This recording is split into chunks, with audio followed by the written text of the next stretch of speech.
ইতিহাস আর ঐতিহ্যের জেলা মুন্সিগঞ্জ। এর প্রাচীন স্থাপত্যগুলোর সঙ্গে জড়িয়ে আছে হাজারো গৌরব কথা। একদিনের সফরে গিয়ে দেখে আসা যায় ঐতিহাসিক ইদ্রাকপুর কেল্লা, নগর কসবা, অতীশ দীপঙ্করের জন্মভিটা, সোনারং জোড়ামঠ, বাবা আদম মসজিদ, প্রাচীন বৌদ্ধ বিহার, ঐতিহাসিক পালবাড়ি সহ মুন্সিগঞ্জের সৌন্দর্য। এই ভিডিওতে থাকবে ঢাকা থেকে মুন্সিগঞ্জ সফরের সবকিছু।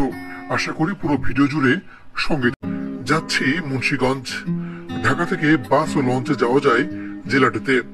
আমি ভেঙে ভেঙে যাচ্ছি, তাই বেছে নেই বাস। ঢাকার গুলিস্তান থেকে একটি বাসে করে যায় নারায়ণগঞ্জ। এতে বাস ভেদে ভাড়া পড়বে 50 থেকে 80 টাকা। বাস থেকে নেমে সিএনজি বা লেগুনা নিতে হবে। নারায়ণগঞ্জের কালী রোড হয়ে মুন্সিগঞ্জের মুক্তারপুর ব্রিজের ওই পারে নেমে দিবে। ভাড়া পড়বে জনপ্রতি 40 থেকে 50 টাকা। পাড়ি দিতে হবে ধলেশ্বরী নদী। সেতুটি পার হওয়ার সময় এই সৌন্দর্য আপনাকে বিমোহিত করবে। লেগুনা থেকে নেমে একটা অটোতে করে যাচ্ছি মুন্সিগঞ্জ শহরে। এর ভাড়া ছিল 30 টাকা। অল্প সময় পরেই পৌঁছে যায় গন্তব্যে। সকাল সকাল এসেছি, তাই ভাবলাম নাস্তাটা করে ফেলি। শহরের বিখ্যাত এই হোটেলে গেলাম নাস্তা করতে।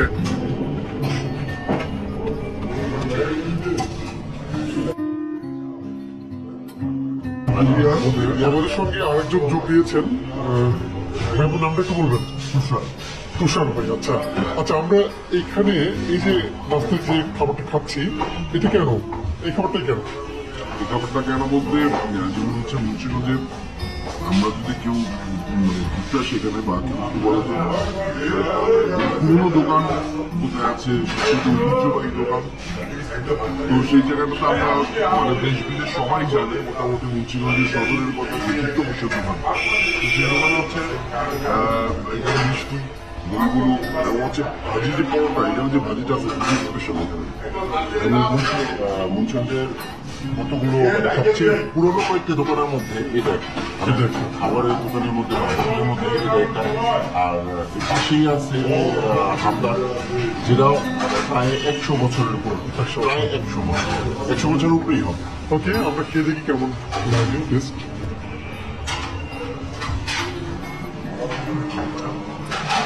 এটা কেমন লাগছে? ভাজিটা মজা, ভাজিটা মজা। ভাজিটা অন্যরকম টেস্ট মনে হচ্ছে। কেন মনে হচ্ছে কোনো কিছু একটা এক্সট্রা দেওয়া আছে মনে হচ্ছে, কিন্তু আমি বুঝতেছি না সত্যি দেওয়া আছে। এরপর আমরা বের হলাম মুন্সিগঞ্জের প্রাচীন সব স্থাপনা দেখতে। শুরুটা হলো ঐতিহাসিক ইদ্রাকপুর কেল্লা দিয়ে।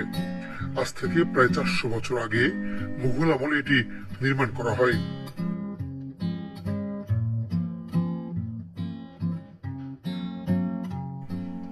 ইদ্রাকপুর থেকে বেরিয়ে যাচ্ছি অতীশ দীপঙ্করের জন্মভিটায়। মানে পুরোটাই মনে হচ্ছে একটা প্রকৃতির মধ্যে আমরা ঘুরছি। সেই যান্ত্রিক ঢাকা থেকে একটু দূরে কিন্তু এই মুন্সিগঞ্জ, এবং এখানে এই যে আবহাওয়াটা, এই যে শান্তি, মনে হচ্ছে একটা বারবার মনে হচ্ছে বেশি বেশি করে অক্সিজেন নেই।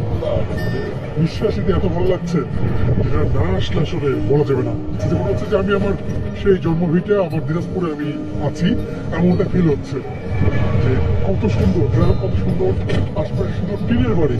মানে এটা একটা অন্যরকম অনুভূতি কাজ করছে। আসলে এটা না আসলে, না দেখলে আসলে আপনারাও বুঝতে পারবেন না, আমি আপনাদেরকে বোঝাতে পারবো না। মানে ঐতিহ্যবাহী টিনের বাড়ি। আমরা একটা টিনের বাড়ি দেখবো, কাজ চলছে, কাজ চলছে এবং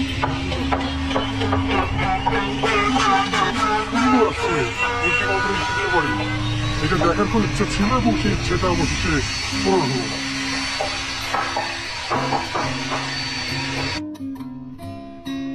আমরা এই মুহূর্তে আছি অতীশ দীপঙ্কর মেমোরিয়াল কমপ্লেক্সে। বাংলার মহাপণ্ডিত অতীশ দীপঙ্কর সেখানের জন্মস্থান এটি। আপনারা জানেন যে মুন্সিগঞ্জের বিখ্যাত যতজন মানুষ আছেন তার মধ্যে অতীশ দীপঙ্কর একজন। তিনি বৌদ্ধ ধর্মের প্রচারক। তার জন্মভিটাই চলুন আমরা একটু দেখি।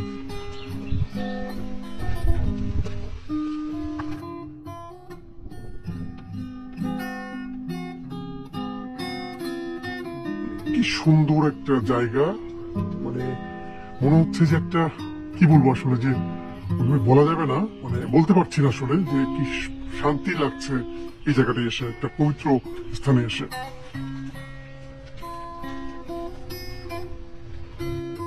এরপরের জায়গাটা ছিল ঐতিহাসিক বৌদ্ধবিহার। আমার ঠিক পেছনটায় সেই বিক্রমপুরের বা মুন্সিগঞ্জের ঐতিহাসিক সেই বৌদ্ধবিহার। এবং তুষার ভাই যেটা বললেন তা হচ্ছে যে এটা দীর্ঘদিন ধরে কিন্তু হচ্ছে এটা মাটির নিচে ঢাকা পড়েছিল এবং 2013 সালে এটা আবিষ্কার করেন জাহাঙ্গীরনগর বিশ্ববিদ্যালয়ের এক শিক্ষকের তত্ত্বাবধানে। সেখানকার শিক্ষার্থীরা কিন্তু এই কাজে অংশ নিয়েছিলেন। সোনারং জোড়া মঠে গিয়েছিলাম, পাশাপাশি দুটি মন্দির, যদিও বর্তমানে এটা পড়ে আছে।